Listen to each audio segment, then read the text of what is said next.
তুফান টুর আগে এটা আরেকটি কন্টেন্ট আমার, যেটাও ইনশাল্লাহ তুফানের মতো ব্র্যান্ড হয়ে যাবে। অনেক ভালো ভালো সিনেমা মুক্তি পাবে, আপনারা বারবার সিনেমা হলে যাবেন, সিনেমার জোয়ার তৈরি হবে।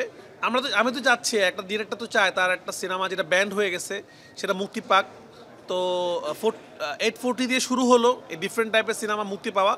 আশা করছি খুব তাড়াতাড়ি অমীমাংসিত মুক্তি পাবে ইনশাল্লাহ। ওই তো আমার পরবর্তী সিনেমার নাম তাণ্ডব, যেটা সিনেমা হলে আসছে কোরবানিতে। সেটাতে কে নায়ক থাকছেন, কে নায়িকা থাকছেন, কারা থাকছেন, প্রোডাকশন হাউসেরটা আপনারা অলরেডি জানেন, আলফা SBF চরকি এটা প্রডিউসার। কে হিরো এবং কে নায়িকা সেটা আপনারা খুব তাড়াতাড়ি জানতে পারবেন। এতটুকু বলতে পারি তুফানের থেকেও বড় কিছু নিয়ে আসছি আপনাদের কাছে। তুফান টুর আগে এটা আরেকটি কন্টেন্ট আমার, যেটাও ইনশাল্লাহ তুফানের মতো ব্র্যান্ড হয়ে যাবে। অনেক প্রত্যাশা, অনেকগুলো কন্টেন্ট আসছে আমার। শুরুতেই আসে ব্ল্যাক মানি, তারপর আসবে আমার চৌকির একটা কন্টেন্ট, যাহা বলিব মিথ্যা বলিব, এটা সিরিয়াস কন্টেন্ট।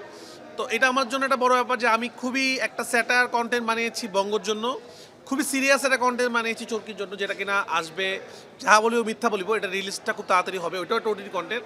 এরপরে হয়তো সিনেমা হলে তাণ্ডব দেখবেন, এরপর হয়তো লায়ন দেখবেন। তো 2025-এর স্বপ্নটা আমার অনেক বড়, আমি নিজেকে আরও ভালো জায়গায় নিয়ে যেতে চাই। তো আপনারা সবাই দোয়া করবেন আমার জন্য, যেন ভালো ভালো সিনেমা বানাতে পারি।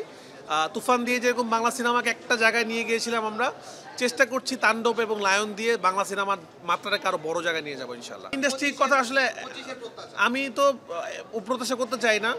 তো আমরা চাই সিনেমা হোক, সিনেমা বেশি বেশি সিনেমা হোক, কারণ প্রত্যাশা করে প্রত্যাশা পূরণ না হলে এটা খারাপ লাগে আসলে।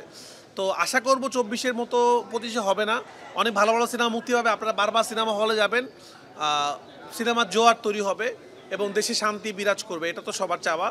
তো 24-এ যেরকম আমাদের দেশে অশান্তি ছিল, আশা করব 25-এ থাকবে না, 25 একটা সুন্দর বছর আমাদের জন্য হবে, নতুন বছরে, এটাই আমার প্রত্যাশা।